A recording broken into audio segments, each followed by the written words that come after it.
Bonsoir à tous. Au cinéma, il y a les acteurs qui jouent bien, qui jouent plus ou moins bien, et puis il y a les acteurs qui sont. Le Festival de Cannes vient d'ailleurs d'en récompenser un. Mais il n'est pas le seul.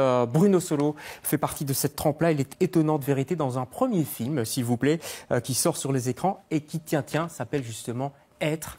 Bruno Solo est l'invité de LCR ce soir.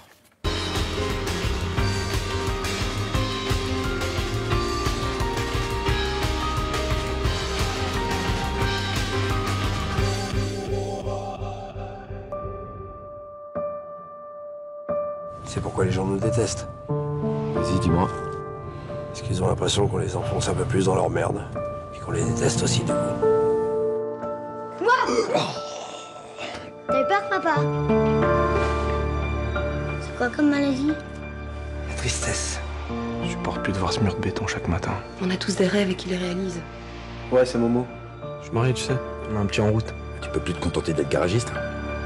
On fait rien comme une famille. Je veux bien croire que ça doit pas être facile pour toi. Tu crois savoir ce que je ressens alors que t'es même pas ma mère.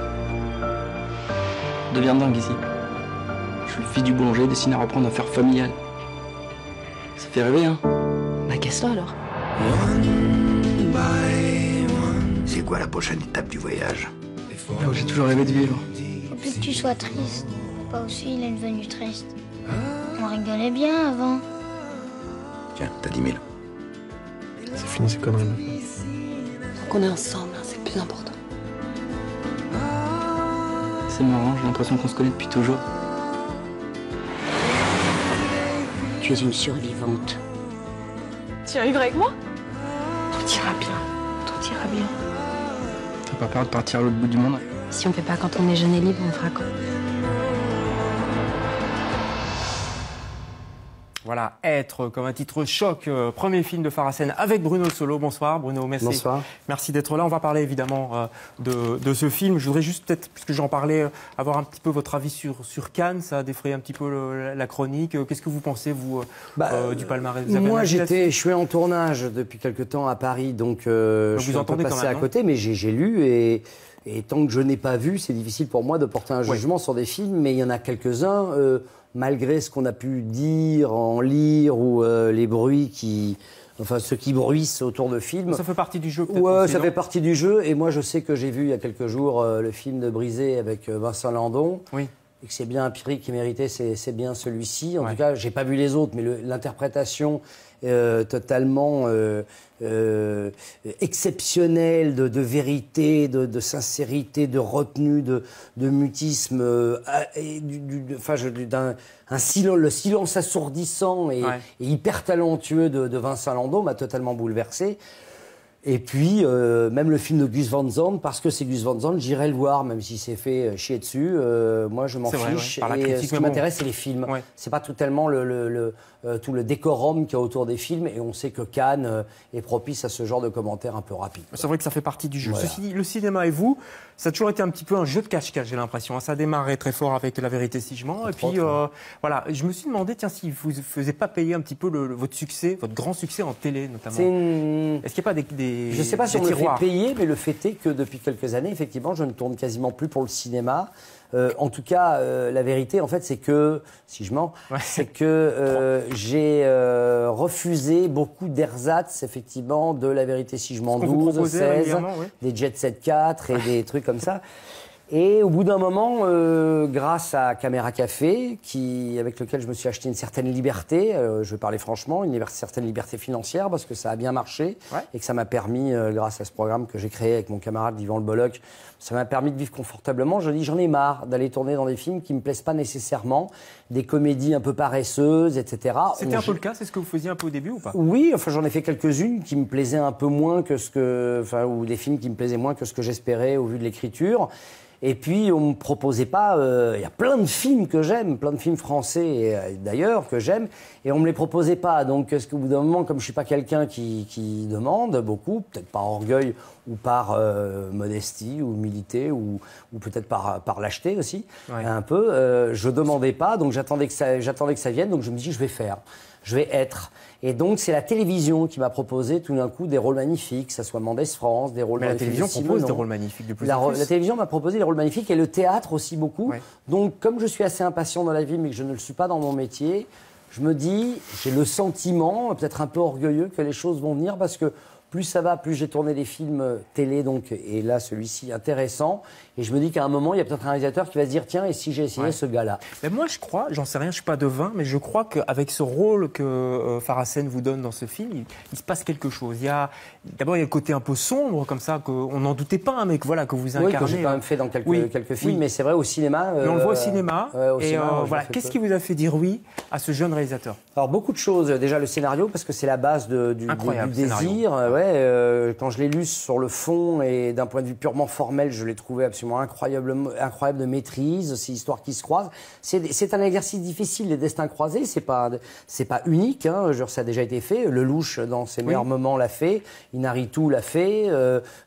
Shortcuts avec Altman. Bon, je cite des très grands, bien sûr, mais pourquoi pas Farah Sen dans quelques années? On en reparlera. Donc, et j'ai adoré ça. Et je me suis dit, j'aimerais être dans ce film. Et entre le moment où je lui dis que j'ai adoré et le moment où il s'est fait, il s'est passé quelques années, mais j'y croyais. Régulièrement, il me tenait au courant. Et quand il a été prêt, j'ai dit oui. On va essayer de comprendre pourquoi il s'est passé quelques années. Je voudrais juste savoir par rapport au scénario, pour peut-être expliquer un petit peu aux gens. Donc c'est une journée et une soirée, en gros. Il y a 10 personnages, on les suit. Et puis à un moment donné, il y a une espèce de minute, comme ça, plus ou moins une minute, qui va les rassembler tous. Un instant T qui va faire que tous ces gens vont se rejoindre sans savoir pourquoi, sans même deviner qu'ils pourraient se rejoindre. Ils vivent même chacun de leur côté leur destin chancelant, qu'ils ont envie de réécrire parce qu'ils ne sont pas satisfaits de leur trajectoire affective, sentimentale, professionnelle. Oui. Ils sont tous en recherche. Ils sont dans un moment charnière où ils sentent bien qu'on écrit le destin pour eux et qu'ils ont envie de le reprendre en main et d'écrire leurs propres mots, leur propre vie. Et alors pour certains c'est tellurique, pour d'autres c'est beaucoup plus doux, pour certains ça va être une révélation, pour d'autres ça va être voilà, quelque chose de terrible. Et l'espace d'un moment, tous ces gens vont se croiser. Mais c'est marrant parce que quand vous contemplez de temps en temps à une terrasse de café ou dans une gare ou tout simplement vous promenant dans la rue, quand vous contemplez les gens, des fois, moi, je me suis souvent imaginé, qui est cet homme ou cette femme, ce vieux, cet enfant que je croise, qu'a-t-il en rapport avec moi? Et si je lui parlais, est-ce que je me rendrais compte qu'en fait on pourrait s'entendre ou se disputer, peu importe. Ça veut dire que vous, Bruno Solo, vous croyez au destin? Vous croyez à ça? Oui. Enfin, je crois aussi à notre capacité de le tordre, le destin, de l'amener vers des chemins de traverse. Vous savez, c'est Nietzsche qui disait, on parle toujours du fleuve en furie, mais jamais des deux rives qui l'enserrent. On est tous des fleuves en furie. Mais on oublie que de temps en temps, effectivement, il y a deux rives qui nous amènent vers un océan de fatalité, peut-être, mais qu'on a la possibilité de déborder et de sortir du chemin qu'on voudrait nous tracer. Et ça, on l'a tous en nous. Ça ne veut pas dire que pour autant, quand on veut, on peut. Parce que des fois, on peut vouloir toute sa vie et jamais le pouvoir. On n'a peut-être pas toujours le moment, en tout cas le déclic. Voilà, et puis c'est une phrase de parvenu. Quand on veut, on peut. C'est ceux qui ont réussi, qui disent « si j'ai réussi, vous pouvez y arriver ». C'est un peu facile, ça. Et je déteste ce genre de philosophie un peu péremptoire. Pour revenir sur le film, vous avez dit 7 ans plus ou moins, depuis le moment où vous recevez le coup de folle de Farah. Encore. Ouais, pour lui encore plus. Comment ça se fait, ça? Donc ça a été tourné en Belgique parce que c'est les Belges qui ont eu la bonne idée et la délicatesse de dire que ce film méritait d'exister. Est-ce que là aussi, il y avait une part de snobisme? C'est un premier film, Farah vient du monde du sport, puisqu'il était sportif de haut niveau. Ça, il n'est pas là pour le dire, je ne sais pas exactement. Ce que je sais, c'est qu'en France, c'est très difficile de faire un premier film. Pourtant, il y a par définition un premier film. Donc de trouver un producteur, des gens qui mettent de l'argent. De trouver des producteurs avec un casting en plus qui n'est pas un casting cinéma classique, parce que même si mon nom est populaire, effectivement, au cinéma, mon nom n'empêche pas que les films se fassent, mais on ne fait pas un film sans mon nom. Autant en télé, au théâtre, oui, mais pas au cinéma. Ouais. Donc peut-être les types, les décideurs, enfin, 7 ans, Bruno Solo, 7 ans, 7 ans entre le moment où vous trouvez un producteur qui est véritablement motivé, quelqu'un qui va trouver de l'argent pour un film dont on sait, on va pas se mentir, qu'il est susceptible de plaire à ceux qui le verront, mais on va pas se mentir, c'est pas un film qui va fédérer des millions de personnes. Peut-être que ça va être la surprise du siècle, on peut l'envisager aussi, mais il faut être honnête, il y a une vision économique et commerciale à moyen terme de plus en plus dans le cinéma, en général, mais dans le cinéma français de plus en plus, qui fait qu'en ce moment, les films que vous voyez, il y en a des formidables, revenons encore au film de Stéphane Brisé, Ouais. mais il y a aussi des comédies paresseuses, un peu poreuses, Il y en a beaucoup même. qui tirent un peu vers le bas et qui font aussi des gros cartons. Et c'est ces films-là qu'on a envie de financer parce qu'on se dit... C'est pour qu'ils ça vont que vous faire vous du battez succès. beaucoup pour ce film aussi, pour qu'il existe, qu'il soit vu. Il sort dans très peu de salles en France. Il va sortir, j'espère, dans un peu plus de salles en Belgique en juin. C'est important de se battre pour ce genre de film. C'est important de se battre en général pour un projet auquel vous croyez, que c'est notre raison de vivre quand on est artiste et quand Tout le monde on ne est le aussi fait pas, hein, quand on est artisan. Oui, moi je le Ouais. fais, je fais partie de quelques-uns qui le font. On est quand même plus nombreux que le contraire. C'est vrai. Mais j'y crois, je crois vraiment que c'est un...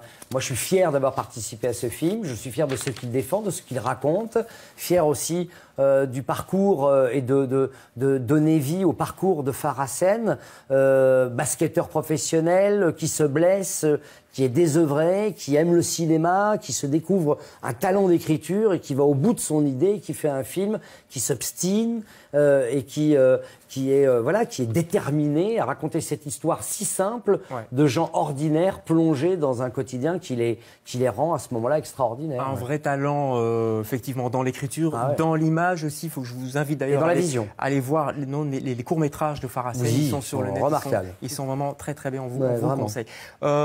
C'est une forme de coup de cœur. Vous en avez un, vous, c'est pour un bouquin qui vous a marqué. J'ai découvert il n'y a pas très longtemps grâce à un libraire, et c'est ça que je trouve encore merveilleux dans le métier libraire, c'est tellement effrayant d'imaginer De moins en moins, que d'aucuns pourraient penser qu'il disparaisse, c'est pas possible. C'est comme le théâtre ou le cinéma, il ne doit pas disparaître. C'est celui-ci, Donald Ray Pollock, Le diable tout le temps. C'est un écrivain américain un peu dans la veine de Jim Harrison, de ces écrivains qui décrivent la société américaine dans ce cas-là de plus sombre et en même temps aussi de plus exalté, de plus fiévreuse. C'est les héritiers de Steinbeck, de Kerouac, de gens comme ça.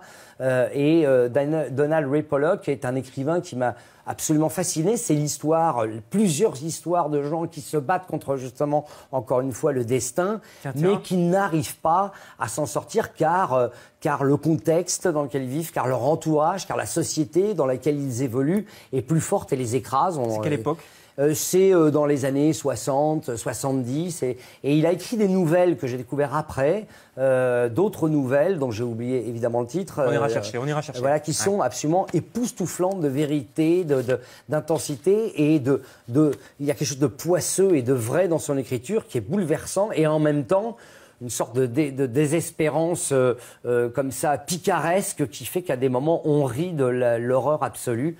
C'est un immense écrivain, je vous dis, du niveau de Jim Harrison. Et Jim Harrison, c'est quand même pas le dernier de sa classe. Et vous en parlez très bien. Merci Bruno Merci. Solo pour votre passion. C'est toujours un plaisir de vous accueillir. C'est Je vous gentil, conseille, nous, c'est notre coup de cœur, notre recommandé à nous. C'est le film Être. Retenez bien, c'est facile à retenir de toute façon. Être. C'est tourné en Belgique d'ailleurs, avec des acteurs belges et français. Tout le monde s'est bien entendu. Oui, Ouais, merveilleusement. Évidemment. Et ça sort le 10 juin sur nos écrans. Merci beaucoup. On se retrouve demain. On parlera théâtre avec Marie-Paul Kunz. Bonsoir.